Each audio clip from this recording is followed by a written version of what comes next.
king's birthday has arrived. Wealthy aristocrats from across the land have gathered to throw a lavish ball in the king's honor, sparing no expense in an attempt to impress him. Of course, everyone knows that the best way to impress a father is to win the favor of his daughters.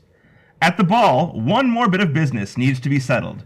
Each aristocrat has bet a parcel of land that he can curry the most favor from the Seven Sisters over the course of the party. Seven Sisters is a hand management, worker placement Euro-style board game for anywhere from 3 to 6 players, which plays in 30 to 60 minutes and is suitable for ages 12 and up.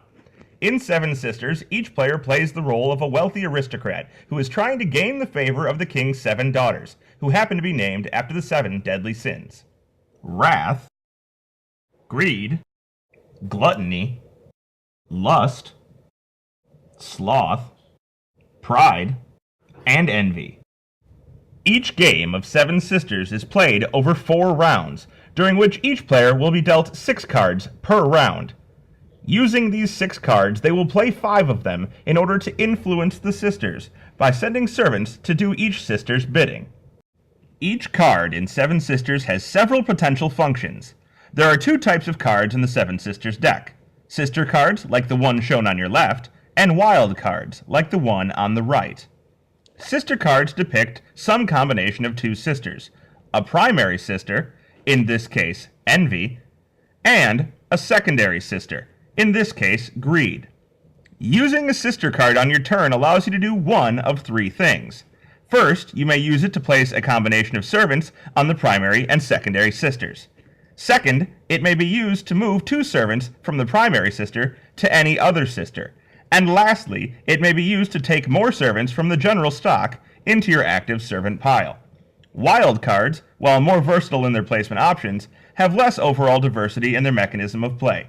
A wild card allows you to either place 2 servants on any one sister, or to move any 2 of your servants from one sister to another. As an example of play, let's imagine that it is the white player's turn. On her turn, she decides to play the previously shown sister card, with envy as the primary sister and greed as the secondary sister. This allows her to place 2 servants onto the envy board. She may then, by paying a fruit resource, which may be acquired at the start of each round and as a bonus for winning influence over a sister, to play a 3rd cube onto the secondary sister, greed. A second fruit may be played to play a 4th and final cube onto either the primary or secondary sister. Alternatively, if the white player had already placed these cubes on the board in a previous turn, the played sister card could be used to move 2 of her cubes from the primary sister to any other sister on the board. Each round will continue until each player has played 5 of their 6 cards. At that point, scoring will take place, favor will be rewarded, and bonuses will be granted upon the most influential players.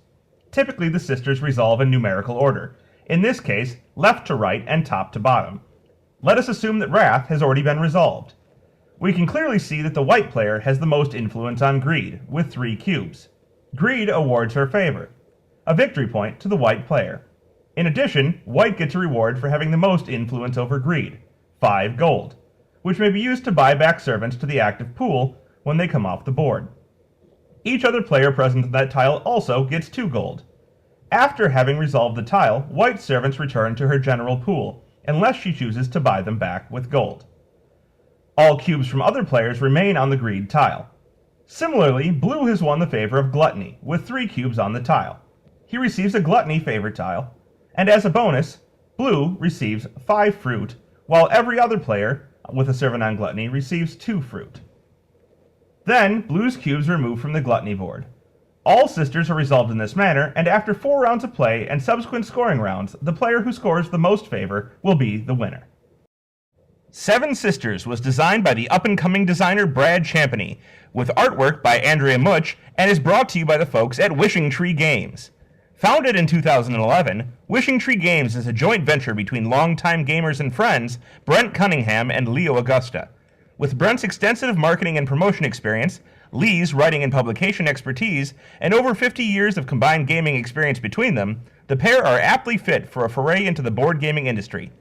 In Wishing Tree Games, the duo have envisioned a forum to bring new and creative board and card games to the marketplace, produce unique and engaging games for casual and strategy gamers alike, and produce quality games with top-notch components which will provide a lifetime of fun to their customers.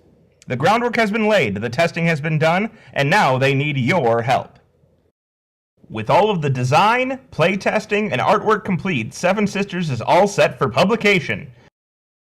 However, as many of you may know, producing a game isn't cheap.